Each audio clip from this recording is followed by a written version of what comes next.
My name is Dane Wigington from geoengineeringwatch.org, and our purpose of our site is to expose the issue of global climate engineering, otherwise termed as geoengineering.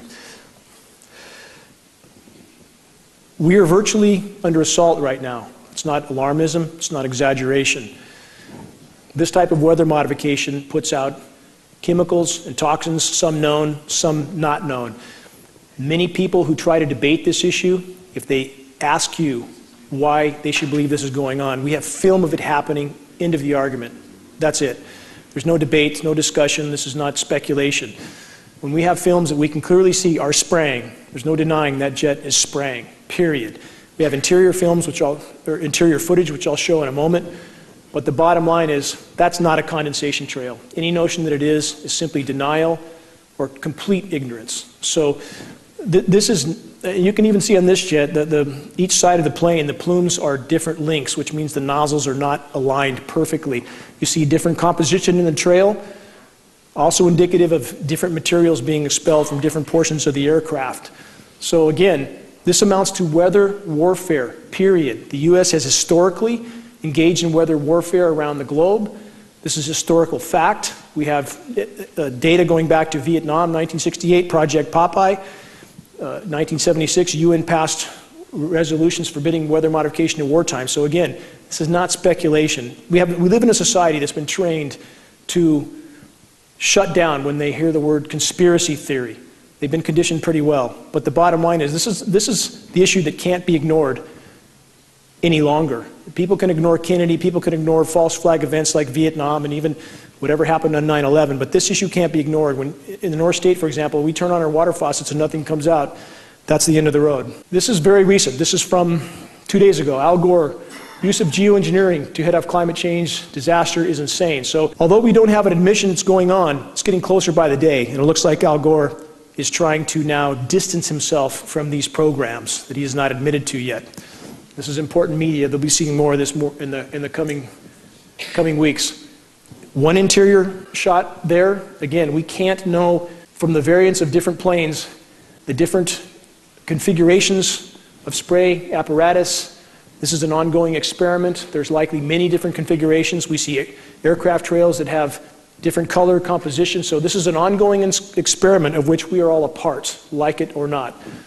Another interior, high pressure tanks. When this image was posted, the sites that initially posted it, a couple of them were taken down. This image appeared to be tried to be taken off the net as quickly as possible, but too many people downloaded it. It's out there now. More configurations. Obviously, there's a whole lot of planes with a whole lot of tanks doing a whole lot of something. So this kind of footage should not be ignored. Clearly, these are what would appear to be passenger planes, most of them with windows. So there appear to be many different types of aircrafts involved in the spraying activities. This is what we have. Again, global geoengineering, the ever-changing experiment, and we are, again, part of that experiment. Russian scholar warns of secret U.S. climate change weapon. We have Russia engaged in this as well. We also have China, and this is one of the reasons why it's so hard to get any sort of mainstream coverage, because the big players are all involved up to their eyeballs. So that's one of the reasons the media coverage is so sparse, but it's coming. What do weather weapons do? They wreak havoc in countries without anybody knowing they're even under assault. In the case of floods, droughts, all of this is a form of weather weaponry and weather warfare. And there is no arguing that we are all a part of weather warfare when our climate is being impacted the way it is right now. Again, countries around the globe, this sort of impact, nobody would recognize as being an assault. And that's what's so prized about weather warfare for the powers that be. Nobody even knows they're being attacked. Bridges, infrastructure, wiped out. You can literally bring a country to its knees. You can bring a state to its knees as well, especially a state that doesn't seem to want to conform too much with the federal government. You can drought them out completely. And that's exactly what's happening in California right now. This sort of drought in Africa has been used for decades. We know these programs have been going on, and their impact in Africa appears to be directly related to bringing countries to their knees and opening up the door for U.S. occupation. You have U.S. boots on the ground in about 156 countries around the globe. Not singling out the U.S. because other countries, again, as I said, are at this as well. Empty reservoirs. This is where California is headed today. I think we all know that. If we reach the end of this year without significant rainfall, we will be in free fall into a cataclysm that's never before been recorded. Our forests are going up in flames. As geoengineering impacts the system from top to bottom, it starts to feed itself. As you cut off the moisture for boreal forests, which are the lungs of the planet, the terrestrial lungs of the planet, and they begin to burn, that feeds into the entire climate cycle and begins to tilt it even further off scale. So this is a non-linear equation. Once it starts to tilt, it tilts faster and faster. These sorts of clouds historically have not been well recorded. Now they are. This sort of sky that many have become accustomed to and think is somehow normal is anything but. This is an aerosol coverage that all of you seem to have seen before. And many people have begun to accept this as being natural, but it takes a lot of material to block the sun to that degree, and all that material is settling down on all of us. We're all breathing it in. Anybody who thinks that's commercial traffic is in a different reality. Somebody certainly lost their way up there. Another scene looks like something from another planet. Again, this is something that people, it's come on so slowly that many accept this as being normal and natural when it's anything but. One more scene that we see increasingly around the globe, especially in recent weeks and months. I'll explain why I think this is happening later, but the spraying is definitely increasing around the globe very rapidly, and the effects of that are being felt everywhere. Now, a sky like this is important to examine. Many people would think there's no spraying going on, but if you look closely, you'll see what looks like layers of plasma in the sky. Days with high-pressure domes like we have now over California, this is not uncommon, especially if you look toward the west in the evenings. These shorter trails that are very bright are still aerosol disbursements. They make the sky silvery white. We believe that these sorts of disbursements are related to making the air more conductive, which makes the ionosphere heaters, HARP, of which there are at least 24 around the globe, major facilities and many other smaller ones. It probably makes them more effective to create these high-pressure domes. So even days like this are aerosol saturated skies still. This is a point I want to drive home again because it's imperative in conveying legitimacy with our issue. Semantics matter. It absolutely matters. When people Google chemtrail, this is what they come to, chemtrail conspiracy theory. I have friends with the Union of Concerned Scientists that have tried to clarify this definition by stating that this is a layman's term for geoengineering. When that correction is made, within minutes, it's erased and deleted. They watch this site very, very closely. They want people to Google chemtrails and come to conspiracy theory. On the other hand, if you Google climate engineering, in the first sentence it clarifies that climate engineering is in fact an application of geoengineering.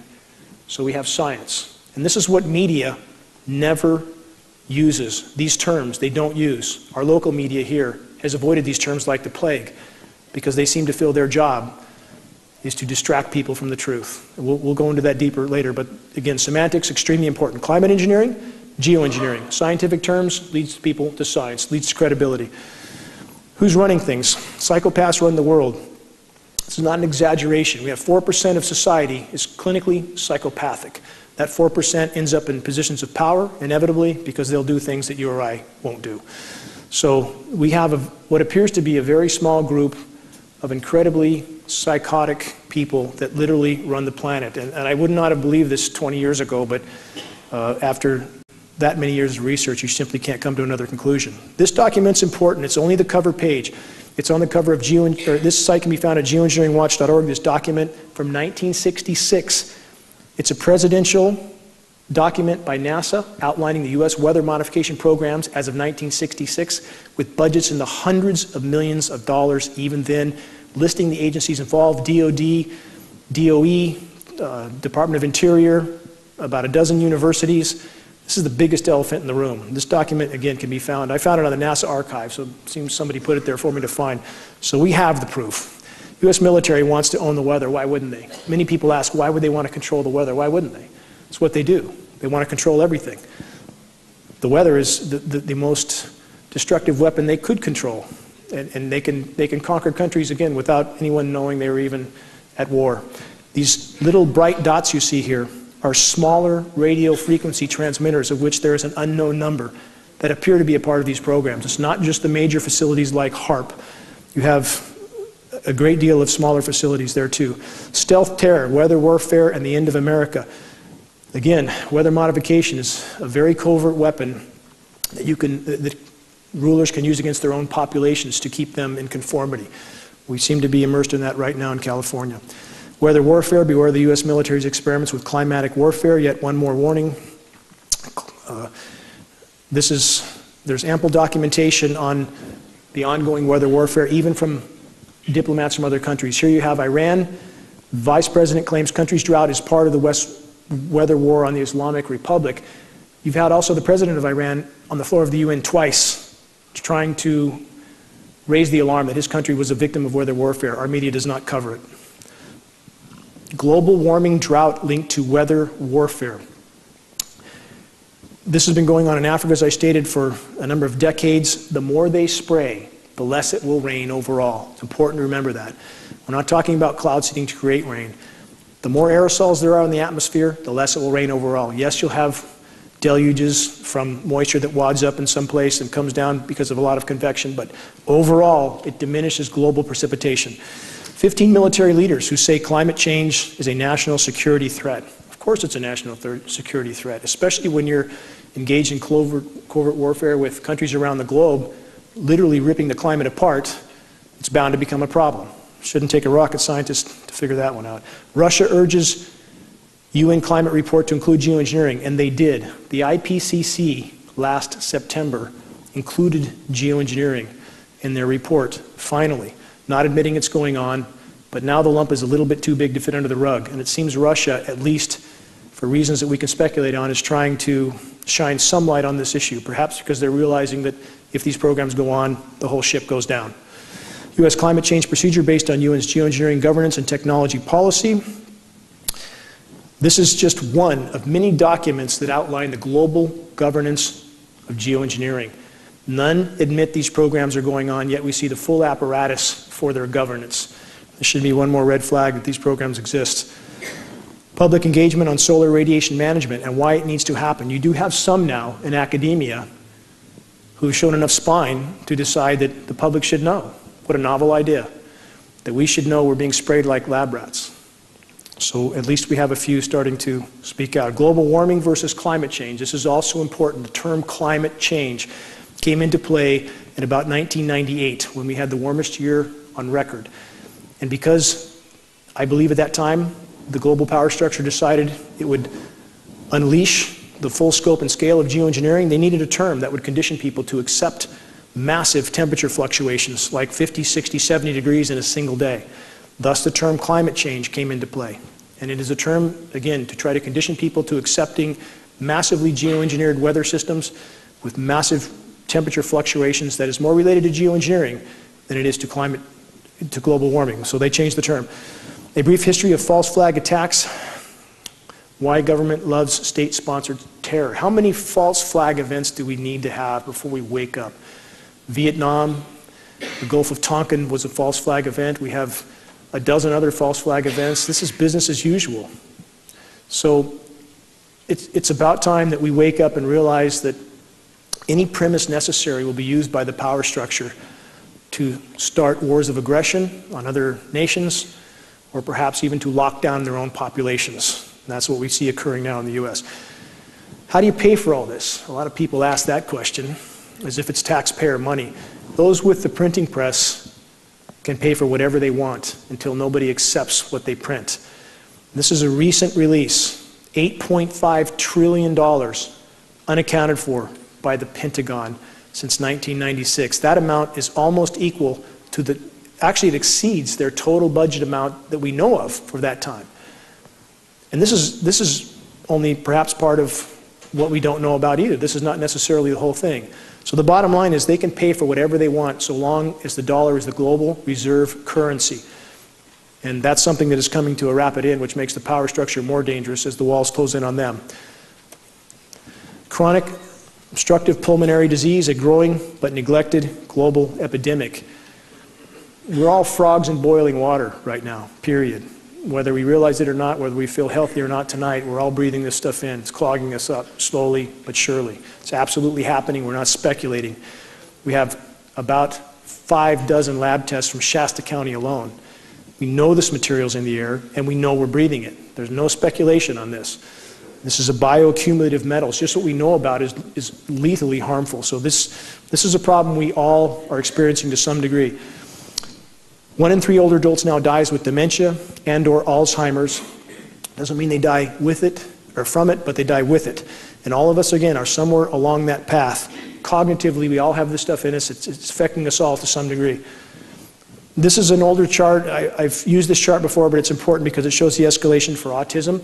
We've gone from 1 in 5,000 to 1 in 50. That's a 10,000% increase. That should alarm people. So why are people watching American Idol and football and drinking beers and having tailgate parties? We're immersed in an absolute crisis right here, right now. So my attempt is to convey that message. The global depopulation policy killing us softly. How do you cool a population without panicking them?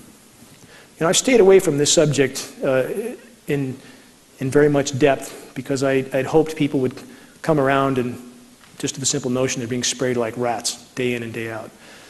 But it seemed not enough have. As long as McDonald's is flipping burgers and Walmart's open, people seem to think everything's okay, but it's not. It's not. And this will come to a very abrupt end very soon. On the course we're on, there is really no denying at this point that Agenda 21 and eugenics appear to be a part of this equation, along with a lot of other things. Too many people want to put it in this box or that box. There's a lot of layers to this onion. This is one.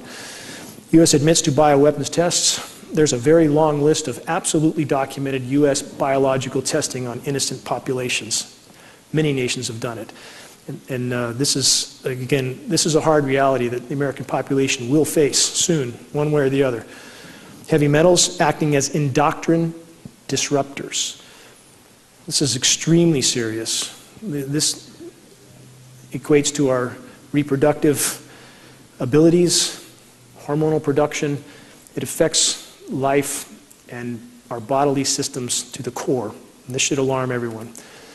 Obama, let's just cope and get along and go on, right? This is sort of like Bush said after 9/11, that let's just everybody go back and go shopping. And it's what the government wants us to do, just to do nothing. Can geoengineering save the planet?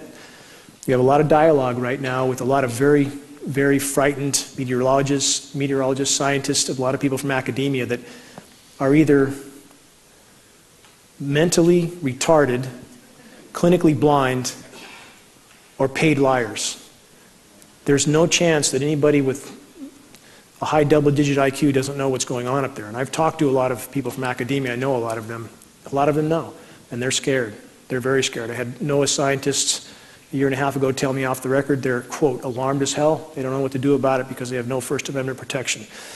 So any notion that geoengineering can save the planet, we already know the answer. Geoengineering is killing the planet.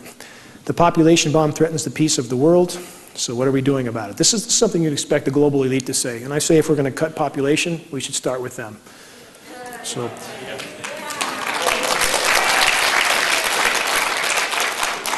and this is their motto, the eugenics, the foundation of globalists. It's always been the case. We have David Rockefeller on the record stating that 95% of the population needs to go.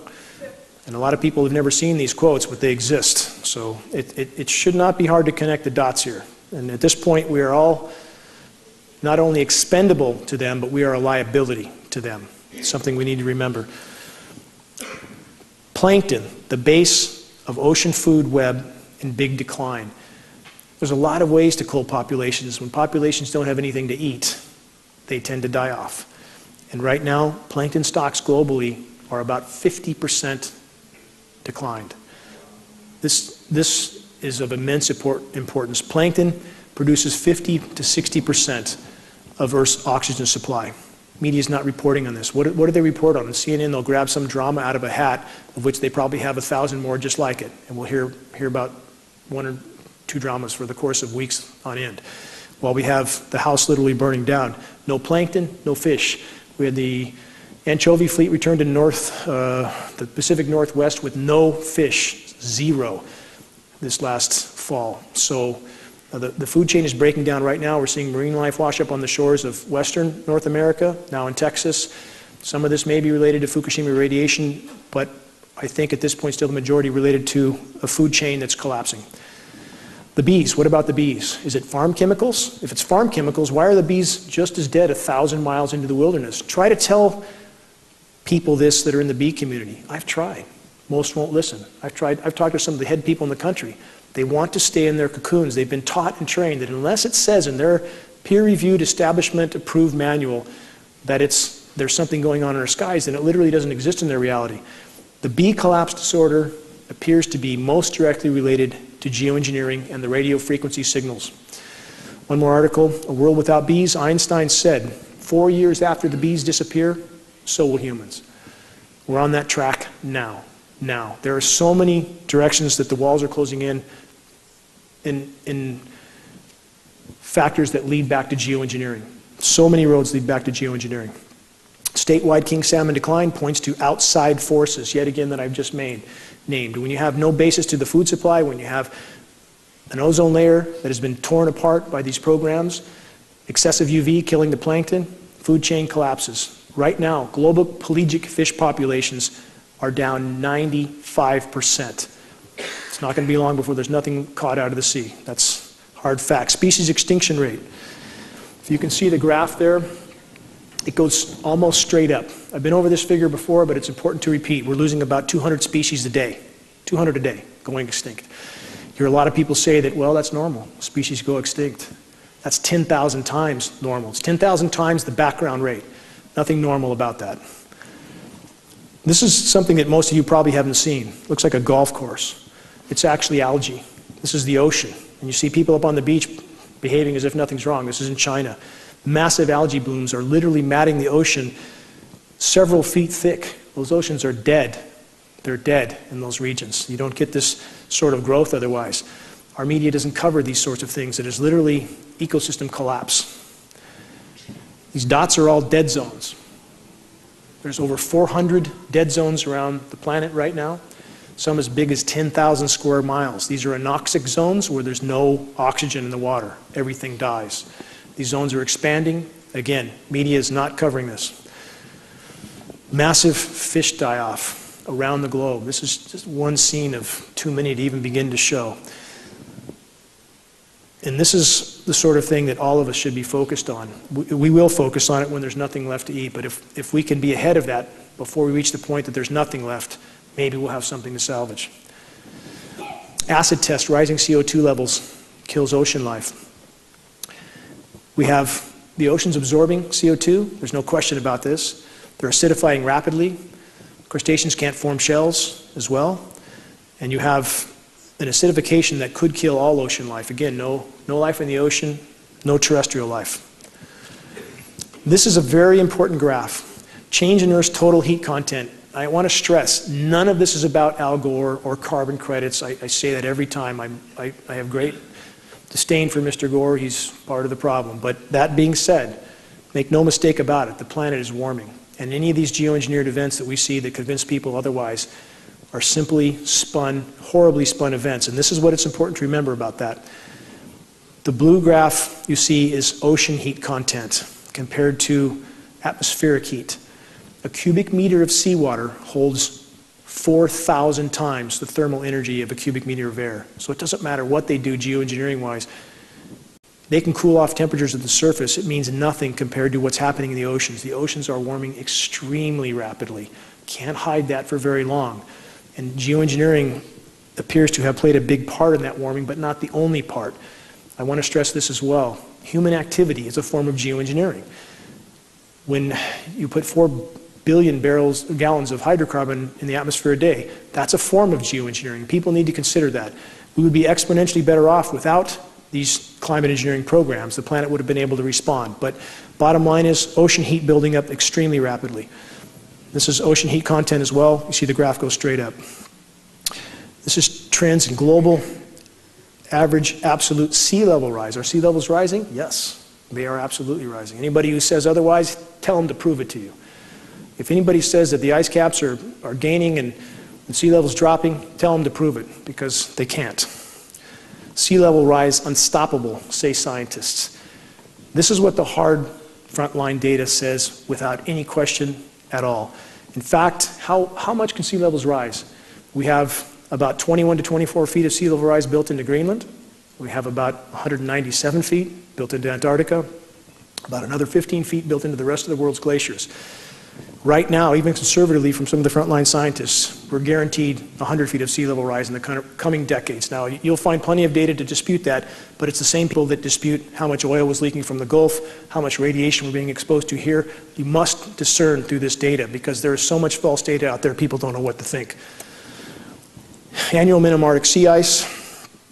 A lot of headlines last fall that the sea ice was expanding. Wait the next 2 years, see what you see, because that was absolutely spun as well. It was the surface area that they measured, not the density, not the volume. The volume is still shrinking rapidly. It's 1/5 what it was 30 years ago.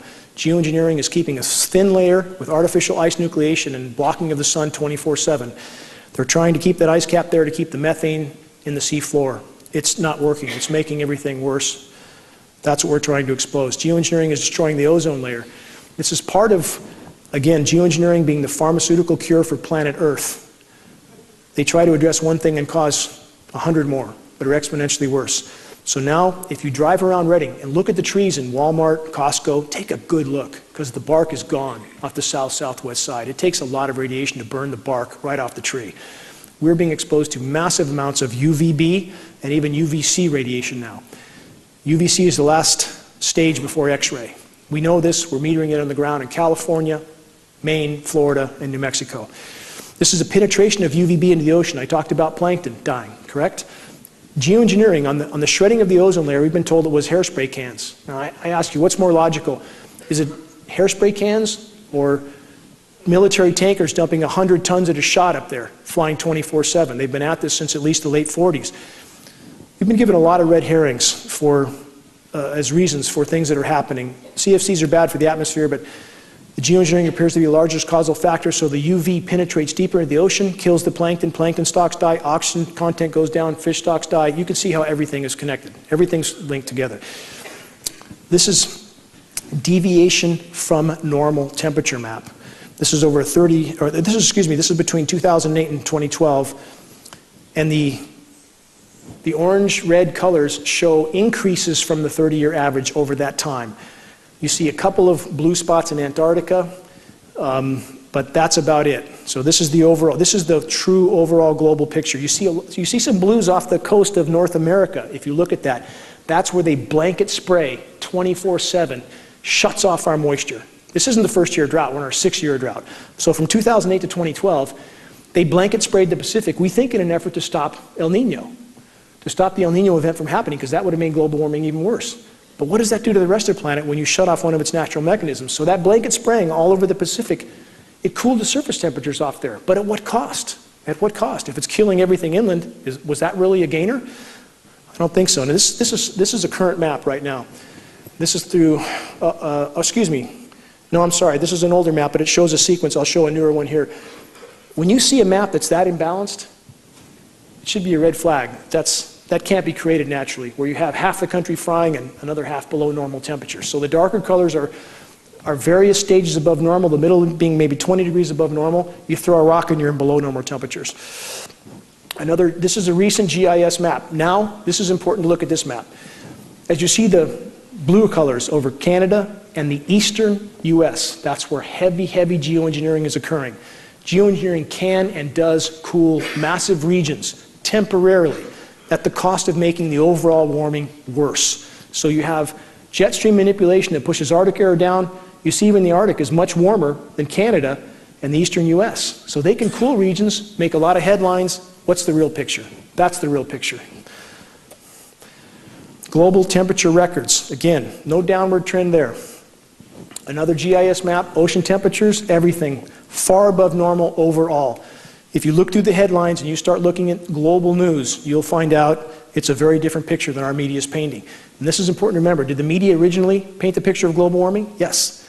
Did they have an agenda for that? To saddle us with taxes and all sorts of burdens? Yes, they did. But now I think things have gone so far, they have definitely changed directions. They've doubled down on geoengineering, and now they're trying just desperately to hide the fact that a runaway greenhouse event may be occurring right now. Because if you look at the media right now, They are definitely not pushing a warming agenda overall. Weather Channel, it's like their goal, their marching orders is to make it seem as cold as possible. And so there has been a directional change with what the media is doing. They changed their plans as well. Another GIS map, overall warming. This is ozone depletion, 84 to 97. The globe on your right shows massive depletion during that time. There's a massive northern hemisphere ozone hole, not speculation. Canadian scientists have been threatened with termination from their jobs if they talk about this. They're trying to hide it, and people feel this sun on their face and they think maybe they're just getting older. No, the UV is exponentially higher than we're being told. UV rays, this is an important graph as well. We're told by all major metering agencies that 95% of incoming UV is UVA. This is the first presentation I've done where we've had actual solid metering behind us. That means 5% is UVB, that's the more harmful band. We now know that at least 60% of incoming UV is UVB, 60. That's a 1,200% increase in UVB. As I said, we're actually getting UVC, the last stage before X-ray. We are told by all major agencies UVC stops 100,000 feet up in the atmosphere. Not anymore. These are trees from Costco. They all look like this. Bark's gone. Trees look horrible. Nobody seems to notice, but they'll notice soon enough when there's no trees left. Dead branches sticking out everywhere. This is a typical stress response when trees have too much radiation. They start dropping branches, they start dropping foliage. We're seeing it all over the forest. Drought is only one issue. The excessive UV is absolutely another. More trees from Costco, burnt bark. This is the road we're on, and a lot more of our roads look like this now. When I moved up here 10 years ago, you couldn't find many. The forest was green and lush. Not so anymore. I live in a forest. I've grown up in a forest. I spent my life in forests. It's deathly silent there now. This is a map that's still applicable, even though this is an older map. You see the western U.S. is in protracted drought, while the eastern U.S. is now getting excessive moisture. As they try to create artificial cloud cover, it tends to migrate the moisture. So the moisture that comes over us is aerosolized. The storms come late, if they come at all, almost no moisture, and they migrate that moisture further east, where it comes down sometimes in a deluge. So you get half the country in drought, the other half with excessive rain. How climate change makes wildfires worse. This is the sort of article that completely ignores the elephant in the room. Again, what about geoengineering? And on the fires in 2008, we know that during that week, you guys all remember the fires in 2008 probably, we know that NASA's mobile DC-8 lab was doing monitoring testing during that week. What kind of testing is that? That lights a country ablaze and impacts countless lives. Is this just a game for them? Is it a game to treat the atmosphere like a physics lab? That was a test of some sort in 2008. So where are the climate scientists, and how can they be so completely oblivious to a raging elephant in the room? And this is where articles like this don't acknowledge that. Unprecedented storm sparks California fires. This is referring back to 2008, as I just went over. Solar flare could unleash nuclear holocaust across planet Earth, forcing hundreds of nuclear power plants into total meltdowns. This is also very important. This is relating back to the pharmaceutical cure for planet Earth. The more they spray, the more they have to spray. As they destroy the ozone layer, they destroy the Earth's natural protection. Now, if we have a large CME, a large solar flare, we may have Fukushima times 100 or 200, because solar flares can knock out grid power, no grid power, nuke plants can't cool themselves, they go into meltdown.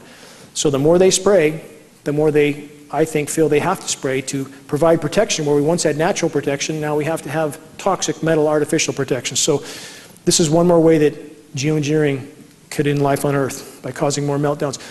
Weather control and HAARP conspiracy. No conspiracy. HAARP exists. We know what it does. For those that aren't familiar, extremely powerful ground-based radio frequency transmitters. They don't receive, they transmit.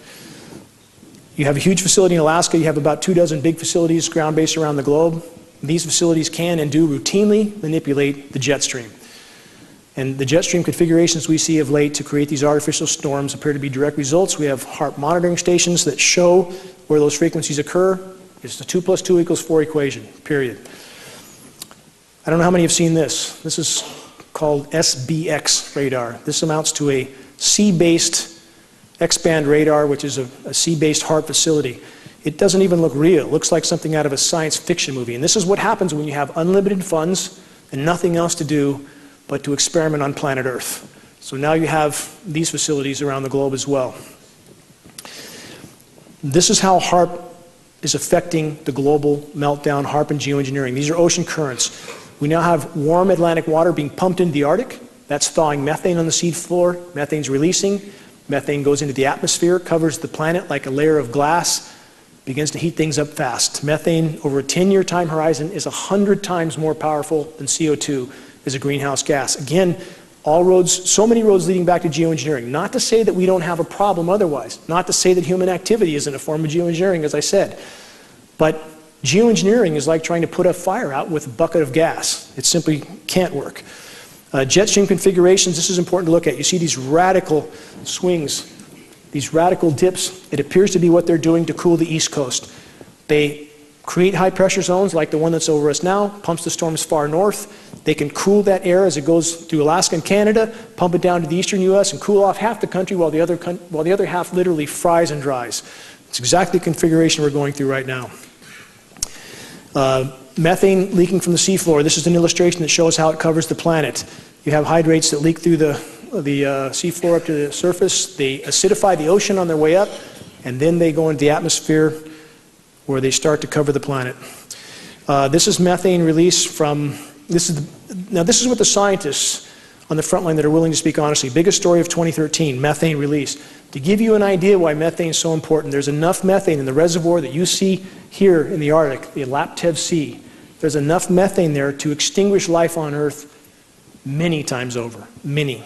If this methane gets into the atmosphere, it's game over. It's that simple. It's game over. It's starting to happen now. If geoengineering doesn't stop and the planet's not allowed to respond, I think we have no chance. Global warming and the Gulf Stream. Our atmospheric pollution roadway to subsea Arctic methane-induced climate hell. Again, more stories that are not being covered by media. This is an issue that will change our collective reality quite quickly. You'll hear about this soon enough. This is methane also. You see the graph goes straight up. No secret that it's increasing rapidly. CH4 is methane. This is an important globe, paints a good picture. 2013, January 1st to 11th, on your left. 2014, on the right. You see much, much more color on the 2014 map. Methane's releasing very rapidly. To give you an idea, for about the last million years, methane was never over 700 parts per billion. About 9 months ago, it went up to 1,800. Now we're seeing spikes up to 2,350, 2,500 parts per billion. Radical escalation. I mean, unlike anything that's happened in far more than the last million years. So this is a very pertinent issue. Helping the geoengineers to sell geoengineering. When we don't understand what's happening with the climate and we go along with some headlines and we take headlines as a source of information, right now, that's what the geoengineers appear to want.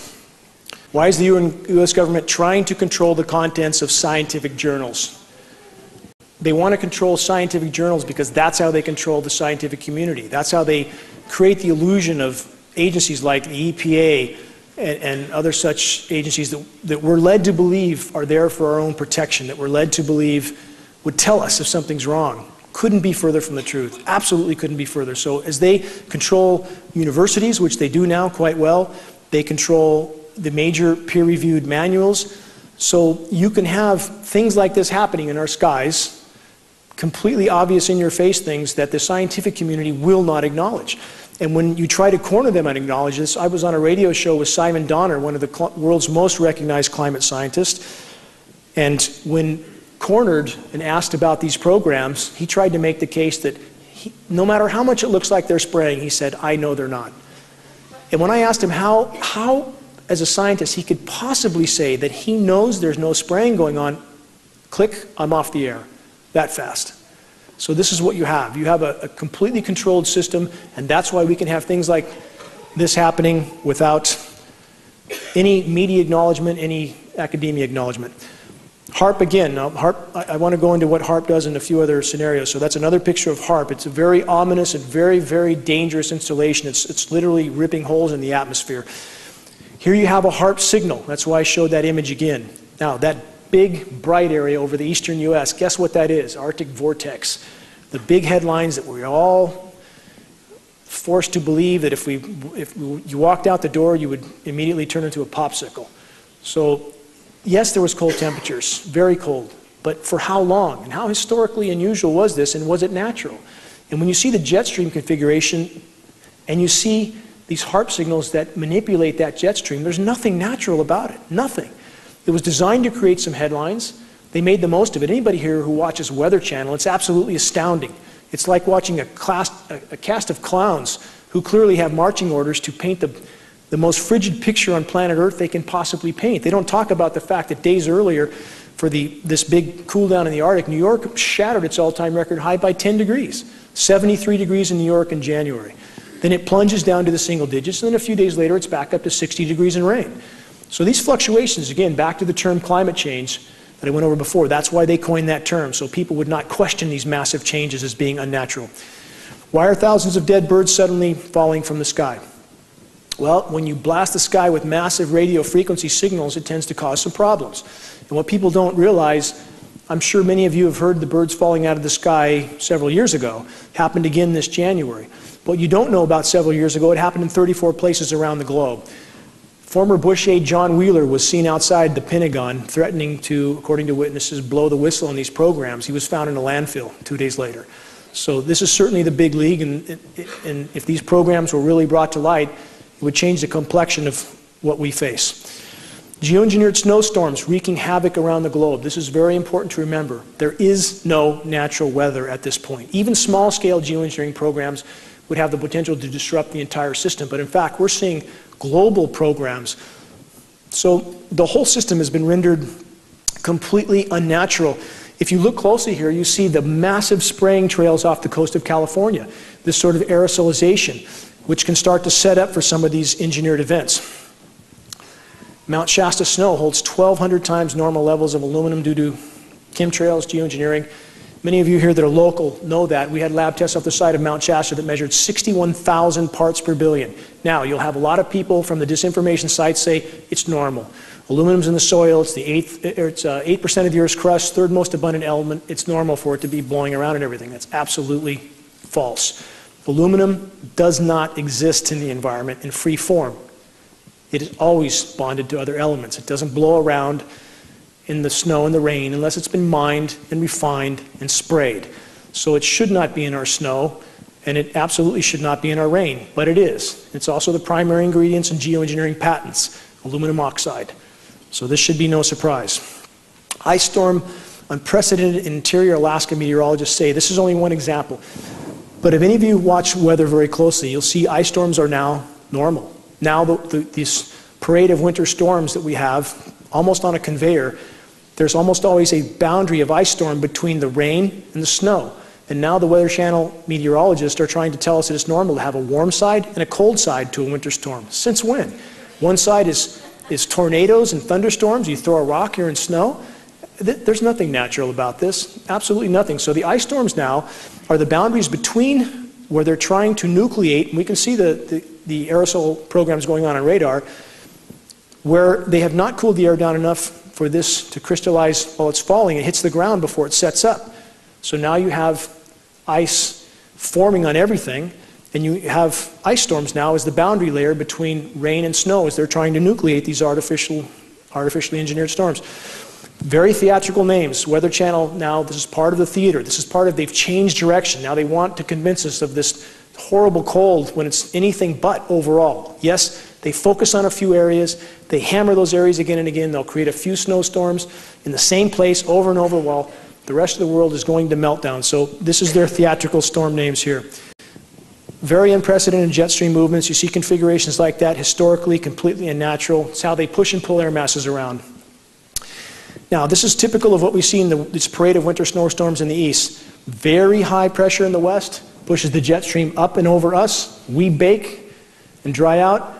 They'll push some cold air down. They'll pump air up from the Gulf. Combine the two. You'll have an ice storm layer in between, and you'll have snowflakes on the top. And this is important to understand with ice nucleation. We have patents for this. We're not guessing, we're not making this up. NASA even has a patent, artificial ice nucleation for weather modification. Ice nucleation is a very, very interesting science. It's called an endothermic reaction. When you mix, for example, barium hydroxide, we know we have barium in the mix.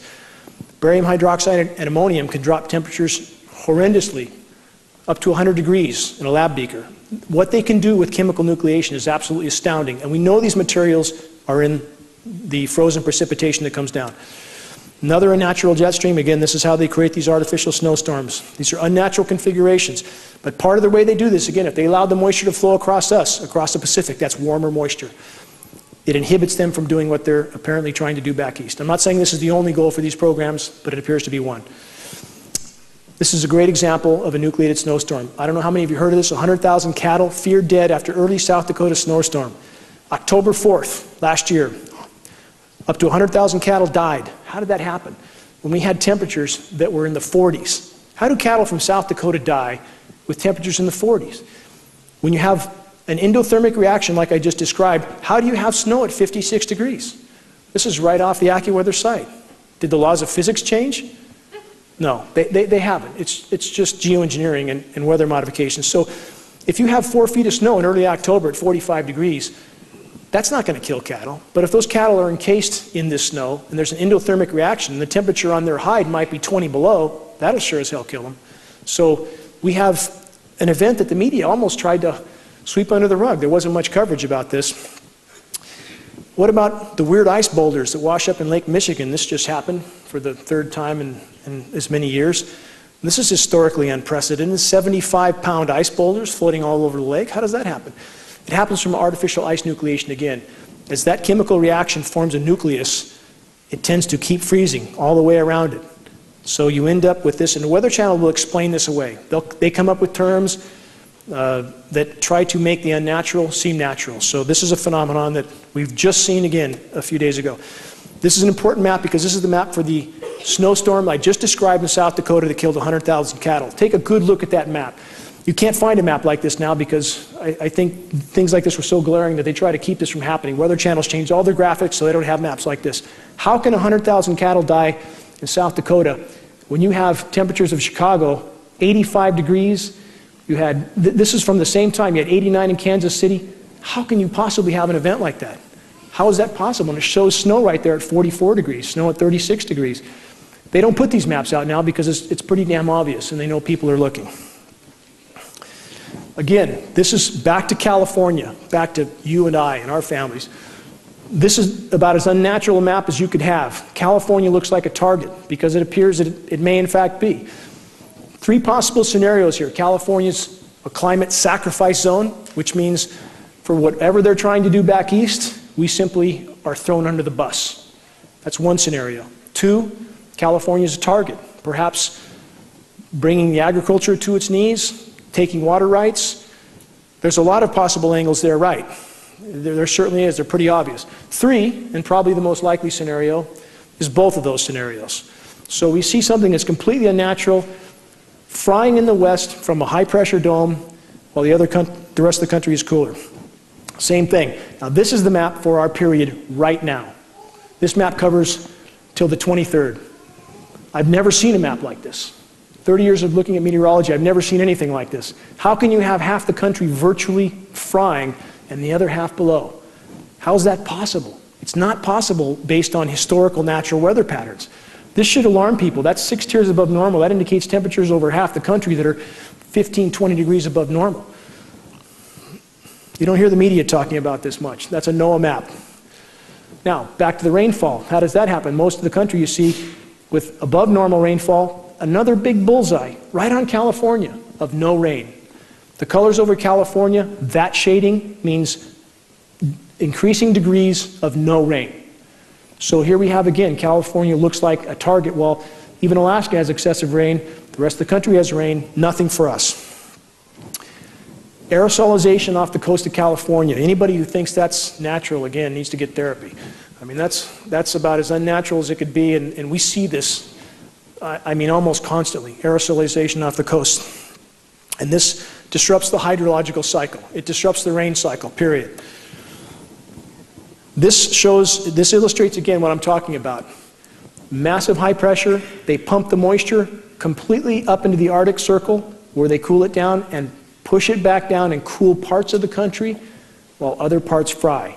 Again, California, at minimum, a climate sacrifice zone for the experiments they're carrying on further east. New release concern is IPCC bangs the drum for geoengineering. If these guys don't know this is going on right now, they absolutely don't deserve to be called scientists. And for them to try to paint the picture that geoengineering is going to save us when after 60 years we know that it's literally pounding the nails into our collective coffins is absolutely ridiculous. This is interesting as well. Carnegie Science Global Ecology. What this is, Caldera Lab Research. Ken Caldera, one of the world's most recognized geoengineers. What a surprise. He's planning on making some money off of geoengineering. So he puts out a report paid for from Carnegie Science, which is paid for by federal money, that says geoengineering would grow more crops. Anybody in here growing more crops with geoengineering? Are your gardens doing well? We can't grow a thing. In fact, I've reverted to growing cactus because that's about all it grows right now. So here you have, again, those within the system trying to put out studies that are absolute nonsense, but they're trying to capitalize off the system. This is important too. Naomi Klein, not her, but the article. Big green groups are more damaging than climate deniers. Where are the environmentalists? Where are they? I've never been so completely disgusted at people who are part of groups. I've met with the head of Sierra Club in this region. I've passed on so much data that's gone apparently in the round file. I've met with other environmental group leaders. Where are these people? Who's funding them and why do they ignore this issue? Because everything else they're doing is a moot point compared to geoengineering. It's a moot point. None of it will matter. So where are they? I can only hope and pray that they find an ounce of honor and courage soon because the ship's going down. Here we have climate scientists, right? Is this what they look like, you know? It's about what you have, you know? It would be more comical if it wasn't so incredibly tragic, you know? This is about what we have. Well, this kind of stuff's going on in our skies and people somehow convincing themselves it's normal. Now, this is important. We're not switching to cartoon hour, but this is a Kids Illustrated film. Look closely. See the trail? This is how you condition kids to think it's all okie doke. Just put it in the cartoons and they'll think it's all normal. How insidious can this stuff be? There we go. You see the trail up top? One down low. Another one, background, two. This is about as low as it gets for society, as far as I'm concerned. Now, how about this? NASA cloud chart for school children. NASA actually has a program now to teach kids that what we see in the sky is benign for them. So this is what NASA does now. This is what people that work for the government do. We're trying to expose these people. We're trying to put their names out there, their emails out there, because it's not okay.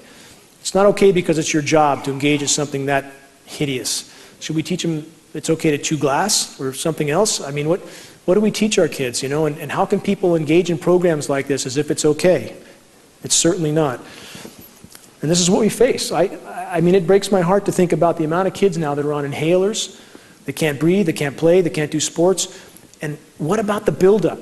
It's not like it's just a temporary inconvenience. This stuff is building up in their systems, especially with children. Their systems are very weak. And they can't take this kind of daily onslaught. Is that what keeps a lot of us back? You know, a lot of people that they're simply afraid of being ridiculed. We have to abandon that fear and press forward because guess what? New studies. Conspiracy theorists sane. Government dupes crazy and hostile. This is an actual psychoanalysis of those who question the official story are clinically, exponentially more sane than those who tenaciously hold to the official story. Guess who's sane? We should think about this. No matter how much we feel ridiculed, it's not the case. Microbiologist death toll mounts as connections to Dynacorp, Hydron, Promise software. This is to make a point. There's been a tremendous amount of microbiologists that have met an untimely demise in recent years. We know that there's a lot of biological testing going on. In the year 2000, there was approximately 40 biolabs that experimented with testing in the continental US. As of 2010, there was 400. They're doing something. And certainly the people that work there that become disillusioned and want to be out of the system, apparently that comes with consequences. I know someone in a lab that actually is funded by Monsanto at a major university. When she's talked about geoengineering, she's told me now she's been pulled into a room twice and told if you continue to talk about geoengineering, there'll be consequences. What does that mean? Weather Channel helping to hide geoengineering assault. Again, there's no chance that these guys don't know what they're doing. In fact, they went into a 5-minute apology after the big polar vortex theater that they went through. A 5-minute apology on air to try to excuse their way out of the sort of theater they put on. So, I mean, at this point, Rothschilds owns Weather Channel, Weather Central, Weather Underground. They have to control the message. The people doing the weather modification must control the message. You have Raytheon does all the weather modeling for NOAA and the National Weather Service. Raytheon up to their eyeballs in weather modification. They have to control the message. They have to put out a forecast, which is really the scheduled weather, in a way that convinces people it's natural when it's not. The Daily Sheeple. Weapons of mass destruction, mainstream media and corporate government pushing America closer to becoming an absolute police state. I think we all know we're headed that direction. Yes, and when it comes down, it'll probably come down hard and fast. And the sicker we are from breathing this stuff, the less able we are to stand up. EPA cover-up, very important here. And this is something I know firsthand. I've been in one high-level EPA meeting in Sacramento at California EPA, arranged by a congressional rep, 5 top people there. And I was told to my face, in so many words, the system is rigged from bottom to top. That they are mandated to test for, I wasn't allowed to record anything there, but I was told that they're mandated to test for combustion particulates only. The rest of the sample goes out the window. Doesn't matter what's in it. They don't care what's in the rain. It can be radioactive, as some of it is now. They don't care. So that, again, the system is designed not to show this. They test for, if you're PM10 and PM2.5, the particulate matter they test for. We're talking about particulates that are exponentially smaller. They go virtually untested, virtually under the radar. So any notion that people, and you hear this excuse from people a lot, if this was going on, we hear about it, not true. Let's talk about our local media. The record Searchlight. Drought sure to bring changes. Now, this is a recent article. For 8 or 9 years, I've certainly been screaming locally that the more these programs go on, the drier it's going to get. And here we are. And still local media, in many ways, seems to be doing its best to hide what's going on. Another Searchlight article, this is one I wrote from 2004. And still to date, they have not done any stories on geoengineering, climate engineering, nothing of the sort. So how is it we all know what's going on and media won't cover it? Methane threat, underdisclosed, another article that Searchlight published that I wrote about methane. Has the Searchlight covered the methane issue that is literally an unfolding global cataclysm right now? Not a word, not a word. Shasta board to talk about Jet's metal dumping, chemtrails conspiracy. The man who wrote this story called me prior to it and I said, please don't use the word chemtrails. I recognize the scientific terms, climate engineering and geoengineering. He never used either one of those terms, not one, because they don't want people to find science. They have their own agenda and they don't seem to give a damn about what's going on. And I hope everybody in this room considers what story might come out after this evening's presentation and what sort of spin might come out after this presentation, because people there have not done justice in any way, shape, or form to this incredibly dire issue so far. So it's going to be up to us to hold them accountable, all of us. Can't be done alone. Can't go down and stand in front of the Searchlight and demand that they tell the truth by yourself. It takes hundreds of people to be there, so they can't ignore us anymore. It's going to take all of us to organize to put this on the radar. If we could put it on the radar locally, it would be on the radar globally. Guarantee it. If we could break the ice here, it would cause a fracture that would run around the globe.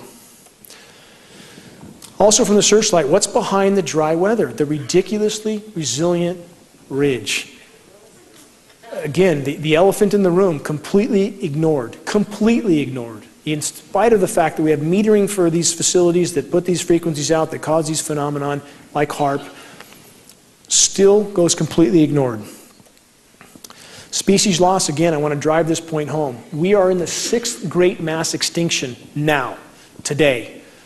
This is not theory. You can verify everything I've said here tonight. We are experiencing species extinction rate at a speed never seen short of meteor impact on planet Earth. We are in free fall right now. Does media cover this? No, they cover some little drama that they pluck out of a hat. Are we doomed? Why civilizations like ours fail? On the path we're on? Yes. Yes. If you rationally analyze data on the path we are on, we have no chance.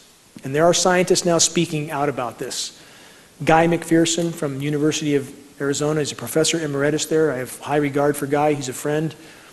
And he has calculated right now with the decimation that's being inflicted on our climate, there will be no life left in the Northern Hemisphere in a very short time, perhaps even a few decades or shorter.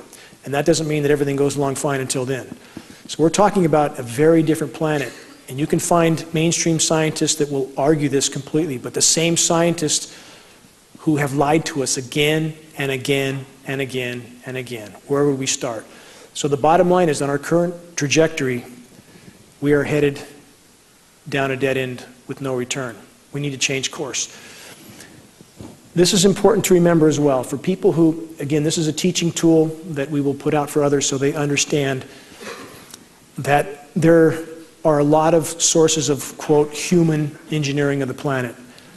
All the decimation that humanity has caused, and we've caused plenty, are still a form of geoengineering in a sense. It's altering the dynamics of the planet. So it's important to remember this. Too many people want to put it in this box or that, as if we stop geoengineering, we could all drive Winnebagos from now on. It's not the case. I'm not saying we wouldn't be in exponentially better shape without geoengineering, because we would. The planet could respond, would compensate for a lot of the damage done. But it's important to remember that we're hurting the planet in a lot of ways. Is Fukushima an extinction level event? I'm almost near the end of this presentation, so bear with me. Yes, media is not covering Fukushima. How can that be? How can that possibly be? We have 3 reactors in Fukushima, and this is related to geoengineering. I'll weave the two together. 3 reactors in full-blown meltdown in Fukushima.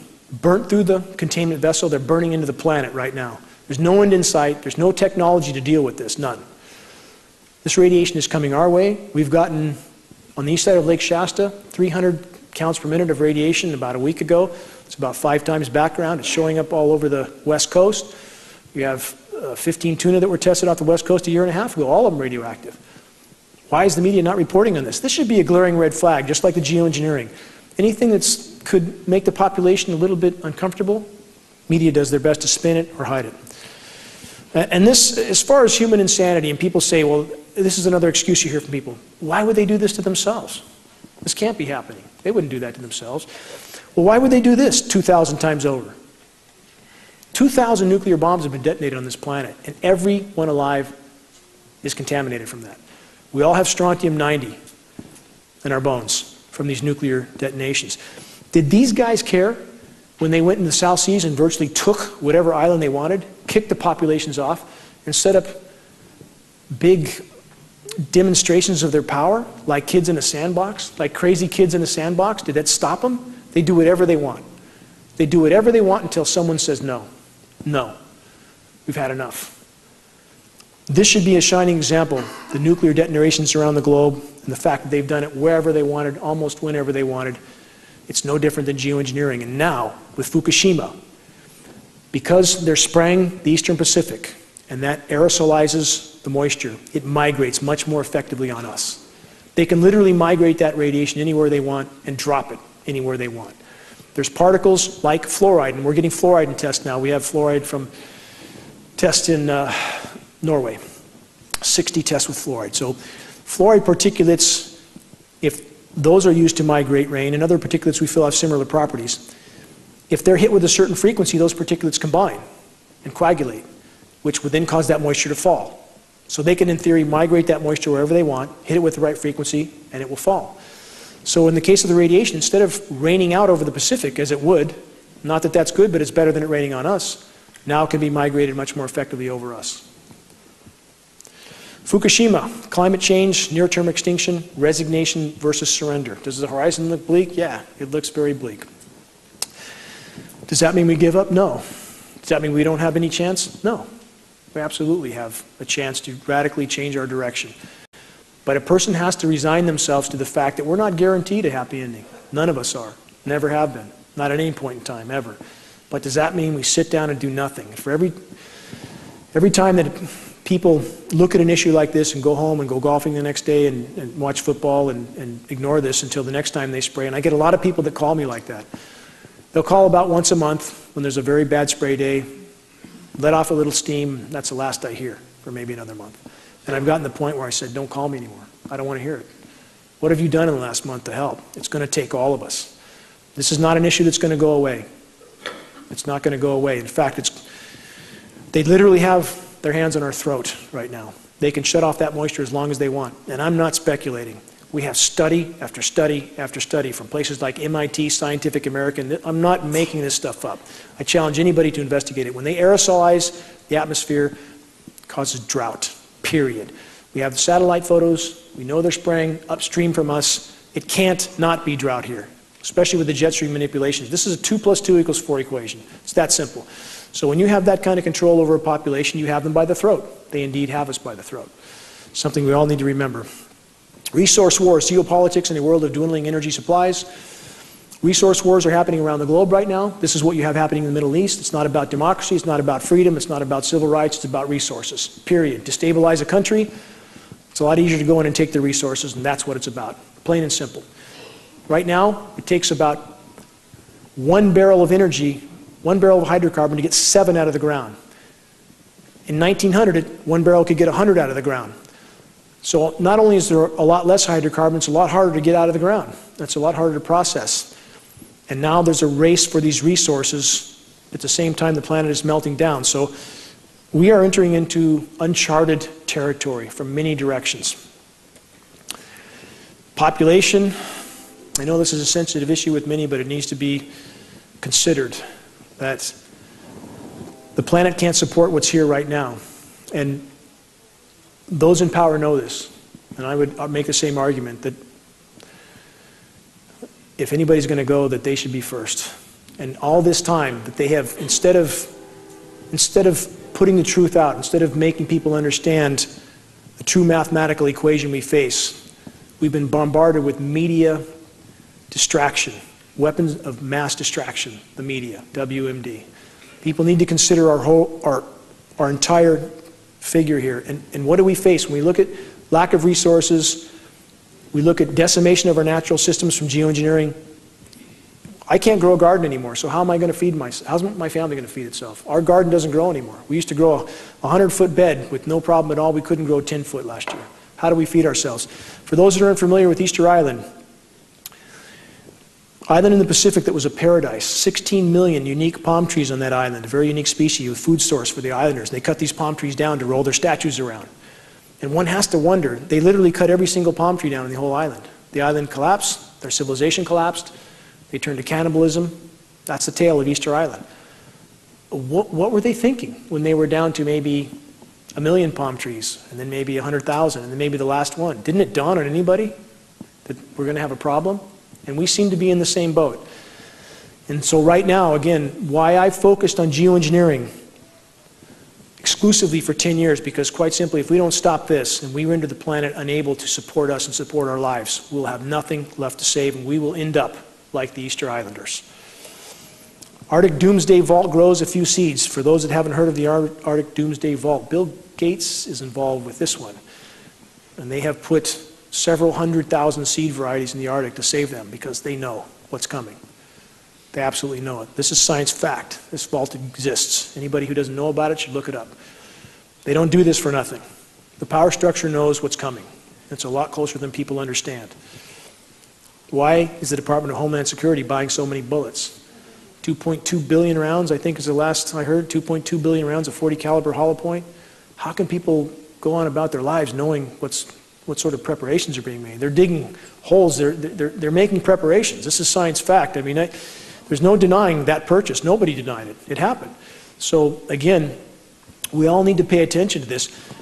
And the thing with geoengineering is, for those who are involved with these programs, our military brothers and sisters, of which there's great people in the military, if we could all work together, if we could bring this to light, if we could expose this issue, those people are brothers and sisters in the military who are doing things that they don't understand the ramifications of.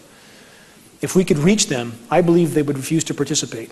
I believe that that is our chance of stopping this issue, because we need them on our side. We need them to understand what they're doing to their fellow citizens. That's where we all need to work together to bring this issue to light. This is clearly just a depiction, but I want to drive the point home. That's exactly where we're headed, and we're headed there fast. If we don't have an atmosphere that will support life, the atmosphere is as thin as a layer of paint on a basketball. It's the only thing that sustains our lives. To have this sort of experimentation going on above our heads every day, and that tiny, very, very thin, fragile layer, it is the only thing that protects us in an incredibly hostile environment. This will be the end result. It absolutely will be the end result. Will we contemplate this after it happens? It's too late then. It's absolutely too late. Every day matters at this point. I want to stress this. This is a non-linear equation. It's not like you can look backward at a graph and say it's taken us this long to reach this point, so we have that long in the future. Non-linear, exponential. Things are unfolding at an absolutely blinding pace. This is the planet with geoengineering. It cannot respond. It cannot respond. No matter how much carbon we put in the atmosphere, we put a lot. The planet has done very well with this much carbon in the past. Sea levels were much higher. That's a problem for civilization, but the planet thrived. The Pliocene epoch, 5.2 million years ago, carbon was 25% higher than today. The western U.S. wasn't a droughted out desert as we're headed for. It was very lush, because as the temperature goes up and carbon goes up, so does rain. The planet responds. But the rain can't go up now because of geoengineering. It can't. The planet can't respond, and this is in a sense what we have with the planet. So instead of more rain coming and our forests being invigorated with an acidic rain, and lots of it, they're literally being droughted out and poisoned, because the bioavailable metals literally poison trees, poison organisms. So the planet must be released from the geoengineering straitjacket that it's in. Last couple slides. Venus syndrome. This is a real scientific scenario. We are on this track, and this is the planet we'll have if we continue on this track. In fact, the data here is so dire and so applicable to where we're headed. This is a point I want to make about geoengineering. Their goal, their stated goal, is to create a higher albedo for the planet, more reflectivity, block some of the sun, keep it from heating up. Venus's albedo is 2.5 times that of Earth. That's why it's so bright. 2.5 times as reflective as Earth. Is Venus habitable? Obviously not. It's 900 degrees on the surface. But yet it has 2.5 times the reflectivity. So apparently there's a little bit more to life on the planet than putting a reflective coating of toxic metals around it. But that's about as short as the geoengineers' thinking is. And again, aside from weather weapons and everything else they're using this for, this is the track we're on if we don't change course. And that's why the geoengineering issue is so important. Just want to illustrate a road that, you know, sometimes the road can look very long before you, but if there's any light at the end of that road, and we still have a little bit of light at the end of this road, but we don't have a lot of time. The sun's going down very quickly. I need help. I can't do this alone. I absolutely can't. I'm doing everything I can, but locally, people are needed to organize and do certain things that could put us on the radar. If we had 300 people, for example, show up in front of the Record Searchlight and demand that they cover climate engineering and that they cover a contamination issue that is beyond dispute in Shasta County, beyond dispute. There is a massive contamination issue. It appears directly related to these programs. It's not coming from China. We have CARB studies to prove that. California Resources Board, not that I have love for them, but they've proven this materials are not coming from China. But we need people to be willing to spend a certain amount of time, people to help organize others to show up at a certain place at a certain time to help us put this on the radar. Because on our path right now, if they keep the water shut off, we're going to turn our spigots on this summer, nothing's going to come out. And they can keep it shut off as long as they want. It's going to take all of us in this battle. One tool you can use, and this is the last slide. There's a filmmaker named George Barnes. He's been here before. He's a good personal friend. He's made a film called Look Up. This is probably the single best film you can use to introduce people to this subject. And if you just refine the process, it's quite easy to invite people over. This film's won 6, 8 awards already. I'm speaking in LA in February for another film festival. I think the film will win another award. It's 45 minutes long. It's very professionally done, narrated by William Baldwin. If you have people over with a film like this and give them some data, DVDs, flyers, it's a lot more credible than running out in the street and ranting and pointing at the sky, which doesn't work too well. When you have solid data to pass on, that works. If you arm yourself with tools, and if people can organize, and we have some very good organizers here with the Roposes and other people that are in this community, this battle must be won. This battle must be won, or all is lost. It's that simple.